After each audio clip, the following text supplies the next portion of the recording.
오늘 말씀은 누가복음 10장 25절부터 42절까지입니다. 어떤 율법 교사가 일어나 예수를 시험하여 이르되 선생님 내가 무엇을 하여야 영생을 얻으리이까? 예수께서 이르시되 율법에 무엇이라 기록되었으며 내가 어떻게 읽느냐?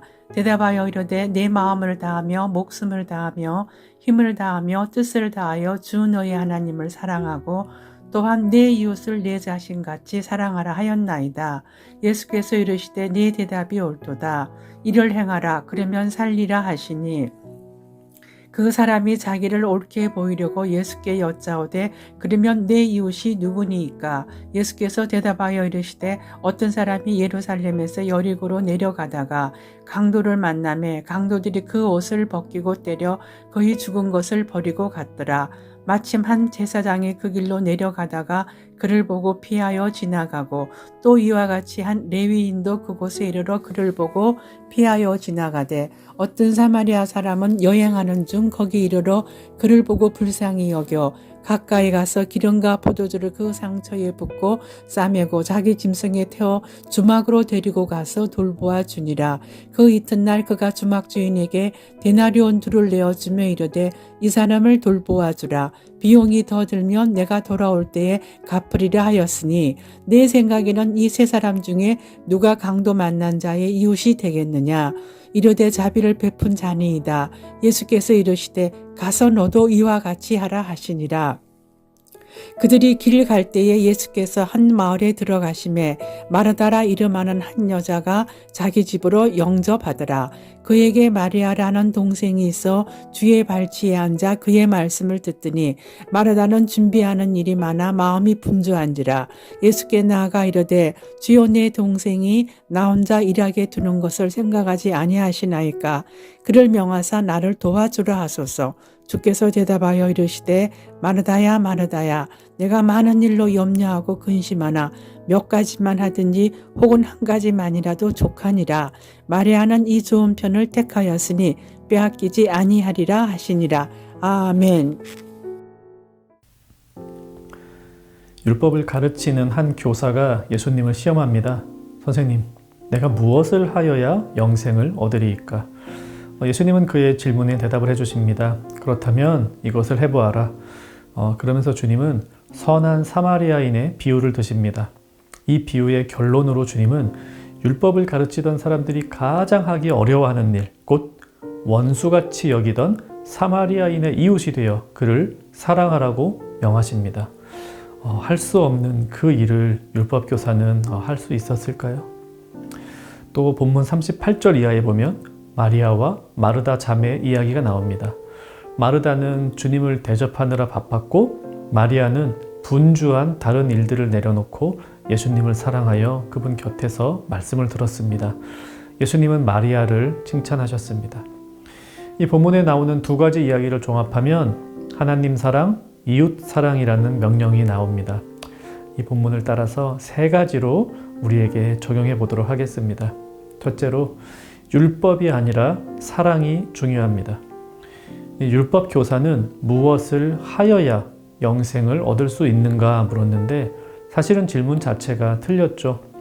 무엇을 해서 영생을 얻을 수가 없습니다. 영생, 구원은 행위로 얻는 게 아닙니다. 그럼에도 불구하고 주님은 그에게 하나님 사랑, 이웃 사랑의 율법을 행하라고 하셨습니다. 사실 주님은 율법 준수를 철저히 하라고 명하신 것이 아니라 율법의 정신인 사랑을 실천하라고 하신 것입니다.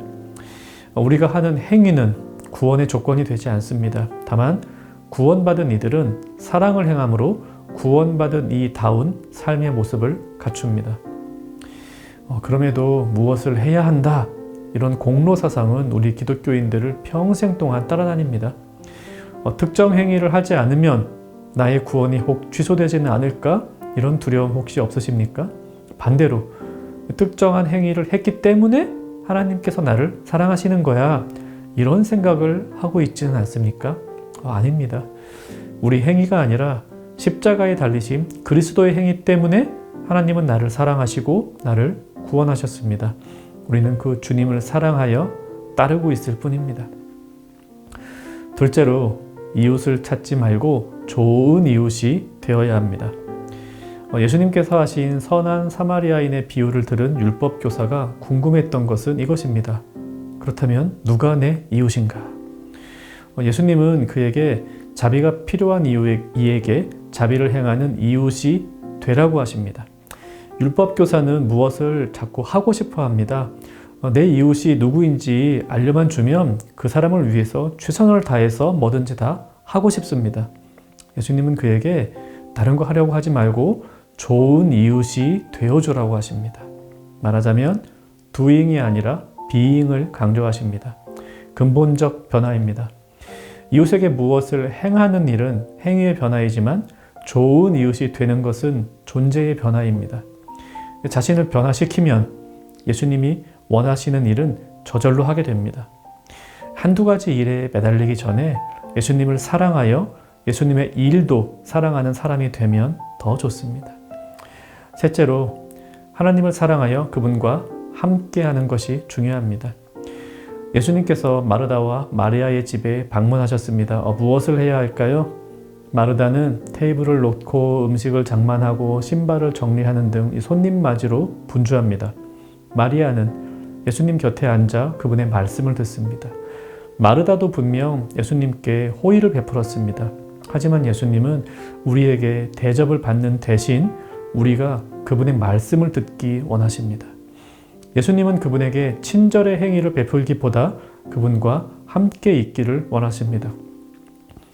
여호와께서 내게 구하시는 것은 오직 정의를 행하며 인자를 사랑하며 겸손하게 내 하나님과 함께 행하는 것이 아니냐. 미가 선지자를 통해서 이 말씀을 주신 하나님은 마르다가 아닌 마리아를 더 칭찬하시며 하나님이 기뻐하시는 일은 그분과 함께하는 것임을 재차 확인해 주셨습니다. 오늘 우리도 마찬가지입니다. 물론 봉사도 해야 하죠. 하지만 많은 일을 하는 것이 아니라 그분을 사랑하여 그분의 말씀과 함께하고 그분과 함께 가는 그 기도 시간이 더 소중하다는 사실 우리는 절대 놓쳐서는 안 되겠습니다. 말씀 생각하며 같이 기도하겠습니다. 더 좋은 이웃이 되어 그들을 더 사랑하게 하옵소서. 이렇게 기도하시고요. 하나님을 위해서 무엇을 행하려 하지 않고 하나님을 더 사랑하는 그런 사람이 되게 하여 주옵소서. 오늘도 하나님 사랑, 이웃 사랑을 실천하는 청년가족 되시기를 바랍니다.